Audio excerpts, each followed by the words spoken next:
everyone. Welcome back to the Israel Connection. I'm Esti Zenati, and my guest today is Jared Firestone. He is a Winter Olympian for Israel and a licensed attorney, known in the sliding world as the Jewish Jet. Originally a standout track and field sprinter at Tulane University, Jared successfully transitioned his explosive speed to the ice, becoming the first Israeli to win a gold medal in an Olympic discipline sliding event. After a decade of relentless training and balancing a legal career in Florida and New York, he reached the pinnacle of the sport by competing in the 2026 Milano Cortina Winter Olympics. Beyond the track, Jared is a co-founder of the Advancing Jewish Athletics, a nonprofit dedicated to empowering the next generation of Jewish sports stars. Jared, thank you for joining me. Thanks so much for having me. So let's go to the beginning where it all started for you with skeleton. In 2014, you were recovering from a mini stroke, right, TIA, and you first discovered skeleton. What made you, what drew you to that sport and made you think that this is what you want to do? Yeah, so really, it wasn't so much skeleton, or just the idea of what skeleton could provide for me as far as furthering the mission I had, and that mission was to be an ambassador and somebody that can inspire Jewish people around the world, especially Jewish kids, to be proudly Jewish and pursue their dreams. Definitely didn't need to be skeleton, doesn't even need to be sports, but just the concept of being a proud Zionist and using that to make your life better. Okay. And because, people think about recovering from an injury or from something, and this is not something they would go for the first thing, because it seems like, I watched you at the Olympics, and it seemed like the toughest thing. I don't know how you guys do it, but it's so difficult to just slide like this. Yeah, it's not the easiest. Definitely when you have a traumatic event like a mini stroke, the doctor's not going to say go do skeleton immediately. Yeah. So it's an interesting path. I guess I always like to try things that were a little different, and just at the time when I saw it on TV, it was very appealing to me because of the track background, being able to sprint at the beginning. But then I've always been into solving puzzles, and what better way to solve a puzzle than 80 miles an hour head first, and really paying for your mistakes. But the gratification from doing it right, that feeling was so addicting. And that's what got me in the sport. So you were, as we mentioned before, you were a sprinter at Tulane, 100-meter and 200-meter sprinter. How much of your success in the push start of skeleton is pure muscle memory from your track days, and what was the hardest technical habit to break? Yeah, so definitely running bent over, totally different than running upright. And thinking about you're pushing a sled, you're not just running as fast as you can. You have 32 kilos of something you're holding on to press in front of you. So it was a big adjustment. Definitely, there is a lot of carryover. It gives you that base to have potential, but I go back, I was just watching videos from my first year sliding, and it's almost embarrassing how slow I was pushing. It doesn't translate right away. It's definitely a specific skill. There's a lot of guys who push a lot faster than me that I would beat upright sprinting, and vice versa. So it's a skill and art form in itself, pushing a sled. How do you even begin to learn it? Because it seems very complicated as far as I can tell. Yeah, so learning sliding in general, the way they do it is they work you up the track. So you'll start from halfway without a running start.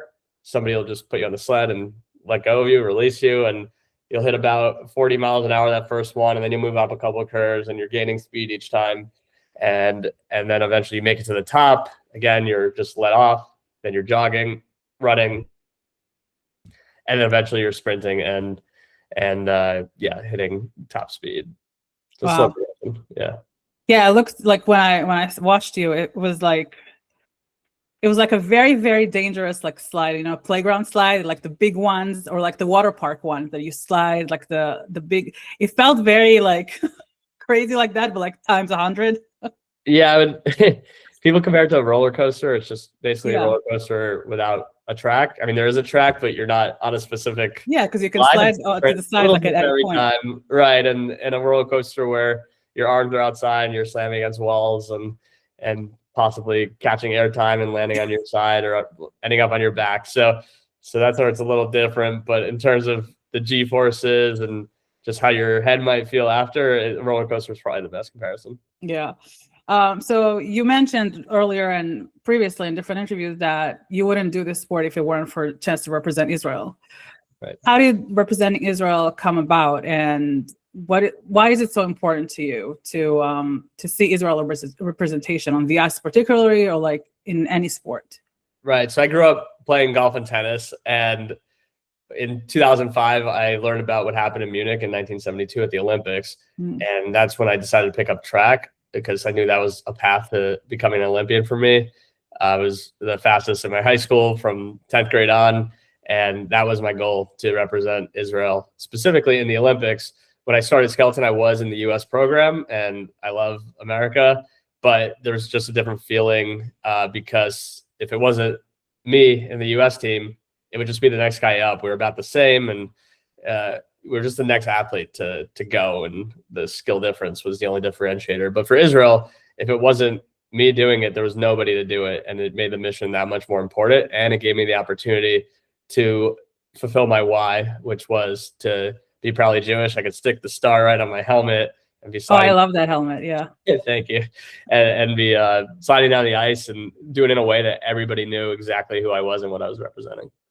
Did you grow up like that? Like, did your family make it a point to connect you to Israel in any way, or did you visit Israel when you were a kid?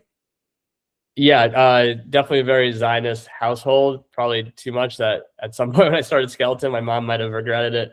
Loves it now. It took a couple of years, but she ended up loving it. So yeah, definitely went to Jewish day school, went to Jewish summer camps, did all the things, went to part of a strong Jewish community here in Hollywood, Florida. And that was kind of the basis for me having this desire. When did you make Aliyah? In 2019. So I started the sport in 2016. I took my first run, finished law school, took the Florida bar, started sliding school, studied for the New York bar during my first year learning skeleton, and then did 2 more seasons in the US program, made Aliyah in April of 2019, and then I was competing for Israel that fall. Wow, that's pretty quick. Yeah, it was a quick process. Yeah. Yeah. So you competed to make it to the Beijing 2022 Olympics, but you missed it by 3 spots. And usually a lot of athletes, if they nearly miss it like this, they retire. What made you want to continue to do that and continue, practicing for the next Olympics, to decide I want to be in the 2026 Olympics no matter what? It wasn't right away. So I was so close to winning a race that Olympic qualifying season in 2022. There was one race where I was a half second ahead, and I just got really tense, and I lost the lead and ended up in second. And I had 2 second places in the last 2 qualifying races. And I wasn't even thinking about the Olympics. I was thinking how cool it would be to hear Hatikva playing and standing on the podium. So the next season, the year after the Olympics, there's a little less competition, honestly. And I was like, oh, this is perfect. I know if there's a race in Lake Placid, I'm going to win it. And so I went to the race in Lake Placid. I won it. I heard that Hatikva. That was awesome. The next week, I tore my bicep in the gym preparing for the World Cup race. And that was the end of that season. The next year, I wasn't so sure if I'd continue the sport even. And then October 7th happened. And even though I had no funding at the time, I was still dealing with the recovery from the bicep, and I had a knee tendonitis that showed up. I was just like, I need to be out there. It's so important right now to have a representative out there. Again, if I'm not the one doing it, then nobody's there representing Israel, the Jewish people. And there's so many hundreds of people I come in contact at all these races with, and a chance to either inspire them or even talk to them. And I didn't want to miss that. So again, it wasn't even about the Olympics. It was just like, I need to go to these first races and be representing Israel there. And then once I was back in the system, one thing led to another. And then all of a sudden I was like, well, I'm here now. I might as well continue and see this out. We're only 2 years out. So what were like the mental hurdles that you had to go through to, after the injury, and then eventually deciding that no matter what, like, I'm going to heal and get better and then go back at it and go to the Olympics? It's just always been my mindset, starting with the mini stroke. In 2020, I had a surgery and it left me with a rhabdomyolysis after 3 days in the ICU, 3 months sitting in a chair in my parents' house, basically not able to walk or do anything on my own. And it just never crossed my mind to quit. It's just what I was dealing with. I found the positives. I reframed it. a lot of people would have been upset they couldn't physically train. I thought it was a great time to spend extra time watching film on skeleton and just thinking about the sport and meditating and working on those skills too, from the chair in the summer. And the same thing with the bicep tear. It was never an option to give up or quit just because of those inconveniences or pain. It's just how I'm built, I guess. It's amazing. And I saw the video you posted yesterday Mm-hmm. with the soundbite from Kevin Hart. Yeah. And that was so inspiring. And that was, I guess it shows your spirit, and it's amazing. And I wish the Israel government recognized athletes like you more, because I mean, you guys, fundraise by yourself, and to go out there, and the significance of the whole thing for you guys is incredible. And I wish there was more recognition for that. Yeah. That's part of why it's hard for me to give up ever, when it could have been easy, is because there were so many people who believed in me, and because I was self-funded, I went out and raised the money, and I just always felt a responsibility to them and to the state of Israel, even if the sports department wasn't directly supporting us or giving us the attention I thought we deserved. That would never change my motivation to represent the country as a whole. Were there any Israeli or Jewish athletes that inspired you to keep going? So I would read a book by Sean Green, who was the Jewish baseball player in the early 2000s for the Dodgers. And he wrote a book basically about finding calm in high pressure environments where things are happening fast, like getting a 95-mile-per-hour fastball thrown at you. And I thought it was very relatable to me. And so that was definitely one person that inspired me to find the joy in being present and just enjoying the sport, especially when our sport could be pretty hard sometimes to find that. So he was very inspirational to me as far as Jewish athletes go. Yeah. So moving forward to this year's Winter Olympics, which as I said, I watched you before. I watched the bobsled team. It was incredible. We have the ice skater and the skier, like everybody were so great. And I felt, as an Israeli, I felt pride just watching you guys put so much into it. And I know how hard you guys worked, and it's been incredible. So you were the flag bearer at the opening ceremony. And then on top of that, holding the flag, you had a nice kippah with the names of the 11 victims of the 1972 Munich massacre. Right. What did it all mean to you, and what was going on through your head during those moments, knowing like the whole world is watching? Right. So being flag bearer wasn't necessarily something I even thought about, because it's not something that really would be in my control. Could I do things that would make me more likely? Yeah, the better I was at skeleton, the more expectation for my results, just being somebody who had the personality of being worthy of being the face of the team, walking out. Those were things I could do, but it just, because of all the logistical and not knowing who would be there and everything, it just wasn't on my agenda, really. It ended up being just a very, very pleasant surprise. Once I was named flag bearer, though, I just immediately thought back to my why I was doing this and the platform I wanted to have and what inspired me. And it just seemed very, very natural to want to include the 11 victims and raise awareness on that walk. I don't think the Olympics had done enough to recognize them. I think in the past couple Olympics, they might have had a moment of silence. Before that, nothing. So I wanted to make sure they were recognized, memorialized in the right way. Did you get any feedback from families of these athletes? Yeah, a couple of them reached out to me. One made a video he sent to me, and that was really, really cool. That definitely made it worth it, and it made me really, really happy and inspired. Oh, I'm sure it touched them, because it's not nobody that, like, people usually don't do that kind of gesture, and it was a beautiful gesture. Right. I can imagine how they feel if you feel like they're forgotten and not even mentioned at the Olympics where this happened. And the IOC obviously had a lot of responsibility for it. So yeah, to be able to give them that was definitely very, very meaningful to me. Oh. So you always wear this big Star of David necklace. Right. And, show it to the camera. So okay, there we go. Yeah. Oh, beautiful. So walking with that, I mean, and I saw your videos walking around, Italy and all that. What does it feel like wearing this around Europe, and especially in countries that have, a big problem of anti-Semitism nowadays, especially?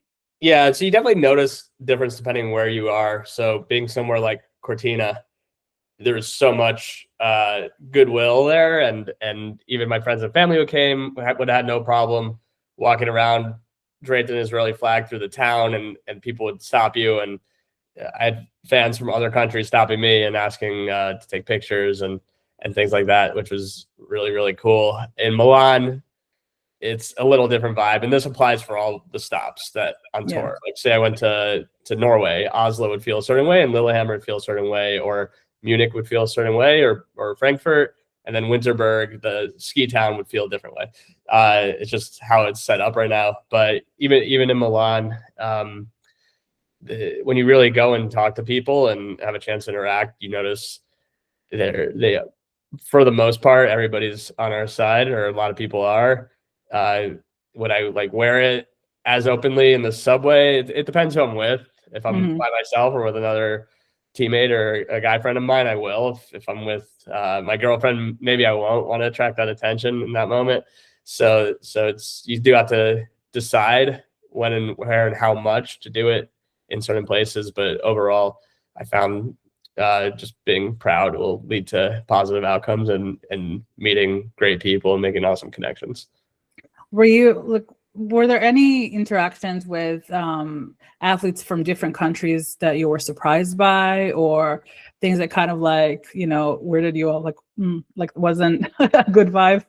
I was definitely not surprised by this, but I did do a pin exchange with the girl from Iran who was there for skiing. I don't think she realized who I was. I just kind of caught her off guard, and she did the pin exchange. And then as far as other people, no, very, very positive. So many people wanted Israel pin. A lot of people from USA. One of the bobsled girls, she came up to me and she's like, I really, really need an Israel pin for my mom. She was so excited when I gave her one. So overall positive, definitely interesting for some friends. I posted a picture with the skeleton athlete from Austria, and he reposted it, and he was so shocked to see the messages he got back, including from some people who work in the sport. For example, a physio from the Swiss team. So that's disappointing to see. It's so rare for somebody in sports to feel that way, especially about another athlete. But overall, at least directed to me, everything was positive. That's good. Yeah. I mean, I've seen obviously negative comments online about different things, because that's right. That's the state of our world these days. Nobody said it to my face, but online definitely there were. Yeah. I was a bit of an anti-Semitic meme at one point. So I saw the thing you shared yesterday on your story from that Palestine something, like Twitter account or something, that they shared a good picture of you with this. Great picture. Yeah. All the videos, I'm like, I look really cool doing this. So yeah. Thank you. Yeah. At least they do that. They choose good pictures. Right. That's okay. So skeleton is an incredibly expensive sport, and we've talked about it before. You've been largely self-funded, and relying on crowdfunding. What is the biggest sacrifice you've made that people watching might not know about? Right. So the costs are very high.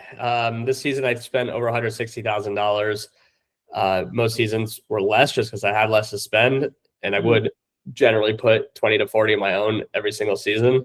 And then whether my budget was 40 to 60,000 on average, this year a little more because I didn't want to leave anything for regret. So just went all out. But then there's also the opportunity cost. Obviously my friends who I went to law school with are working as attorneys. And for me, I very, very limited in the amount of time I have to do that. Working for myself, completely haven't had $1 income in 5 months now. So thank God for my sponsors to allow me to be able to live and eat on the road during the season and not have to worry about it till now. So that's definitely been the challenge. But it never, even if I didn't make the Olympics, it never would have crossed my mind that I could have had this much money or been doing these vacations or missing out on certain social events, because it was so worth it for me to have this once in a lifetime opportunity just to represent Israel. Just so people understand the scope of the whole thing, what do you need to spend money on? Like what does it take for you to become an Olympian? Okay, so I needed to have a coach, a full-time coach, which I didn't have pretty much the first 6 years of my career, except for one season. So that's $30,000+ for the season. Every time I take a flight, I'm paying $500 in luggage fees plus my flight and my coach's flight. You can imagine what a flight from Utah to Korea costs, right? So that's another 30. And then we have a car in every spot, accommodations. The training's expensive. Every training run is $50. I'm taking 2 to 3 a day. I have a coach in the summer training at a gym here, $70 a day. I'm going in 4 times a week. Physio work, the sled itself, $8,000. The runners, I have 5 of them, $700 each. The speed suit, same thing. So yeah, you could easily, before you know it, you're at $100,000, and there's still so many miscellaneous expenses to go. Yeah, that's quite a lot, and I think people should. That's why people should support athletes, especially when there's no government funding. Right. Yeah, and I saw firsthand the amount of impact we can have. I'm just one, and then there's so many of us, and to think that I could have easily missed out on this Olympic opportunity with. It came down to $20,000, say, that would have been the difference between having a coach for 5 weeks last season and whatever I learned that couple of weeks, I translated to this year. I made the Olympics, and if that didn't happen, then I'm not there. And I saw literally, I don't know how many people watched, but even just the interactions I had personally, thousands, and that would have all been lost. Yeah. So I'm glad it happened. I'm glad that people helped, make it happen for you. Yeah. We need representation out there, that's for sure. Exactly. Yeah. So will this Olympic be your last one? I think so, just because of age a little bit. I'm 35 now. Might want to try some other things in life and at least see what it's like to be a little more of a civilian for a bit. If it could be a full-time job that was similar to a lawyer's salary and plus covering all the expenses, I mean, good luck to me finding somebody to cover all that. You never know, though. But as of this moment, it seems like it'll be my last. It was kind of the perfect way. It's not going to get better than that. It would be awesome to keep representing Israel in that way and inspiring people, but I'm working on finding ways I could do that off the ice as well, too. Yeah, there are a lot of different ways. I'm sure you can find many of them. So knowing that, keeping that in mind, what did it feel like for you standing on top of the track for the final time in Italy? Like the whole moment, like the last when you finished your race and that was it. Yeah, the whole day felt like a dream sequence. So I had the first 2 heats were the day before, so I was a little more nervous for that, and it was in the morning, and then I got through that. You kind of know where you're sitting, and it was probably the least amount of pressure I felt for a race in my entire career. I just woke up that morning, I let myself just kind of sink into the nostalgia. I realized everything I was doing, it's the last time having this specific routine. And I was very, very attached to these routines for years. Waking up, listening to my affirmations, wrapping tefillin, looking at my 12 characteristics that I try to embody every day, doing my mobility work. And just to go through knowing it's the last time I'm doing it with this purpose, I might have got a little nostalgic for sure. And then showing up to the track, same thing. I kind of lined it up to have like pretty much everybody that's helped me along the way there that can make it. So I had my teammate, Oren, he just kind of hung out with me while I warmed up and walked me to the line. My coach, Jack, was there waiting for me at the line, just something we've done so many times over the last few years. And then to make it down, to have AJ Edelman, who literally was my first mentor in the sport and spent thousands of hours getting me to that moment without asking anything in return, waiting for me at the finish line. Just so excited for me and being able to kind of release that emotion, energy into him, and then to turn around and have my whole family going crazy in the stands. And then I just ran around once I did the media requirement. I ran around and just, it was just like a real true celebration once in a lifetime for about an hour. We just kind of hung out in the mud of the track and in the snow, and everybody was just so excited. It's all a blur, but literally I woke up the next day and it's like, I can't believe that happened. Did it all sink in already, or are you still like in the cloud? Yeah, it's funny. So I was so hurried to get out of the village. So I finished my race, went back. 3 hours later, I was in a car going to Milan. But then Milan, I thought I would have a little bit of a come down there, but then it was so exciting there. I went to a hockey game that night, and there's people recognizing, all the Canadian American Jews that were at the game were recognizing me, and the whole thing kind of just kept going. And then finally I made it back home a week after that. And definitely the first morning waking up at home in my bed, it felt quiet for the first time in a long time. But then immediately got to work. I had 2 speaking events the first night home, and going to talk to teen groups. And so that became immediately the next thing I was focused on. I need to make sure I do a good job tonight. So it's keeping me busy. That's amazing. I got to tell you, from my perspective as a viewer, watching you and AJ at the end of your race hug it out, and like the support that you have for each other, it's beautiful to see. I loved seeing this. And I know both of you, I think that's his last one as well. And it was very inspiring to see this. I got emotional. I kind of cheered on the TV. Thank you. Yeah, it's funny because so many people have been telling me about that moment.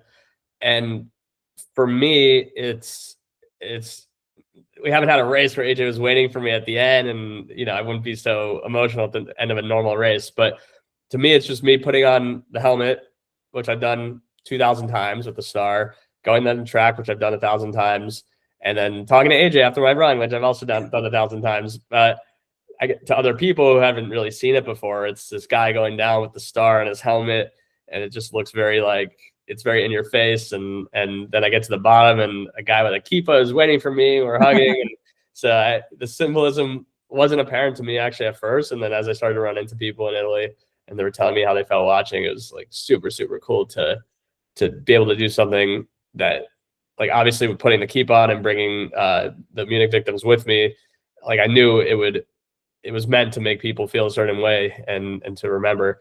But with this, it was just me sliding, and I want my best friend waiting at the end for me. And then to have that have such an effect on people is really, really cool to find out.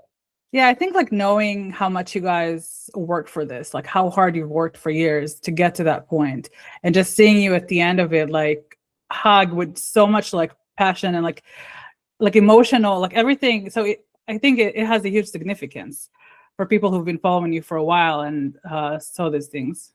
Yeah, it was more than I thought it would feel like. Like I knew he'd be waiting for me, but I do all this visualization, but it never like, yeah, I didn't think about what after. And then part of that hug, it was the release of the 10 years we did it, like finally letting it out. Because even once I qualified, it's always like, what's the next thing I need to do? What's the next thing? We never quite had that moment together. Even when I qualified, he still had a race the next day.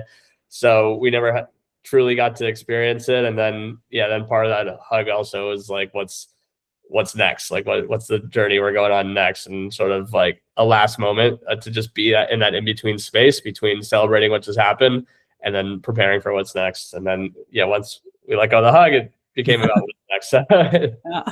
Yeah. So moving past the Olympics, you co-founded the nonprofit Advancing Jewish Athletes to help other Jewish athletes. So now that you've reached the Olympic summit, what is the first barrier to entry that you want to tear down for the next Jewish kid, particularly from Israel, who wants to be in the Winter Olympics? Right. So, yeah, like we've been talking about, funding's the first barrier. When I think of what it would be like to have a conversation with somebody I was trying to recruit to do skeleton or bobsled, the thing that is most likely going to give them pause isn't the potential for crashes and injuries and the time away and the training. A lot of people say no to that, but the main filter is when I say what the cost is. So that's the first thing we need to address to make that barrier of entry come down, or at least be lowered significantly.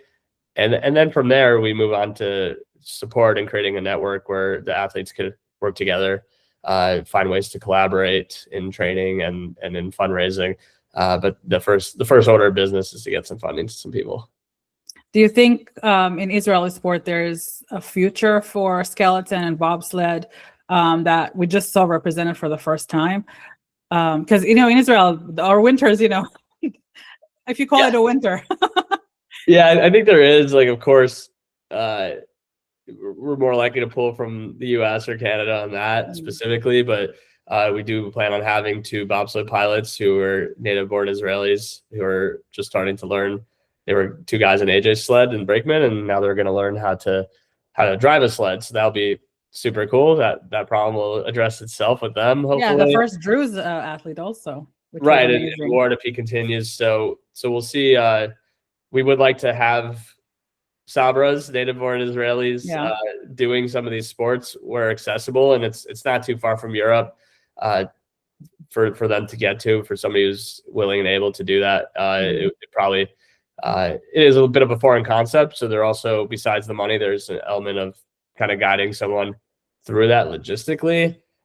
For me personally, it's obviously would be super cool as a legacy to have more skeleton in the Olympics. But if it's between skeleton and another sport where Israel's not already represented, I'm fine with either. It's just about making sure there's somebody in as many sports as possible. It doesn't necessarily need to be skeleton. Yeah, I think it's important that we have representation in whichever field, as long as we're there. Exactly. And I'd rather have 1 person in 10 sports than 10 people in 1 sport. Because it's just, it just expands that network of ambassadors. Yeah, especially now that people are trying to kick us out of everything. Right. Yeah. So we got to have our foot, at least 1 foot in all the doors. So. Yeah, I mean, we see it now with the Eurovision. You know, it's been going on for a few years now that they've been trying to kick us out, and we keep participating, and we get, high spots, at the end. Right. Doing and well. They still want to kick us out. So, to me, like, if you want to retire because we're there, retire. It's fine. We're going to be there. We're not going anywhere. Exactly. Yeah. We'll keep coming and keep winning. And they can just keep hating and losing. So before we go, I want to ask you, looking ahead 10 to 15 years from now, when people reminisce about your Jewish jet era and consider your complete contributions to the Israeli skeleton and sports in general, what is the legacy that you aspire to leave? I want to be remembered as somebody that did break the barriers in the less typical sports, to have created an ecosystem where any Jewish athlete or Israeli athlete could see something and be like, I want Israel to be there, be a part of that, and then feel like they could do it, and not just feel like it, but then come back and there is actually an infrastructure to make that happen, which there's so many great infrastructures of support in the Jewish community for various things, and many of them are very, very important. But sports is also important, and that infrastructure is not there yet. So I want to be known along with AJ as the 2 guys who sort of created that foundation for growing Jewish and Israeli sport. What is your message to Israeli kids who aspire to be Olympian athletes? Anything is possible. Sometimes you need to be a little creative, put yourself in some very, very uncomfortable positions, like sliding down a ice chute at 80 miles an hour. But if you feel strong enough about why you're doing something, then it will never, never, ever feel like a burden. Jared, thank you so much for being here. It's been a pleasure talking to you. Thanks, Esti. Appreciate it. And I hope that whatever you do next, we're going to know all about it. That's the goal. Thank you. Where can people follow you so they can see what you're doing next? It's on Instagram. It's just my name, Jared Firestone with an underscore. JewishJet.com is my website, and advancingjewishathletics.org to keep track of what we're doing with the nonprofit. All right. Well, thank you so much, Jared. And thank you all for listening. Until next time.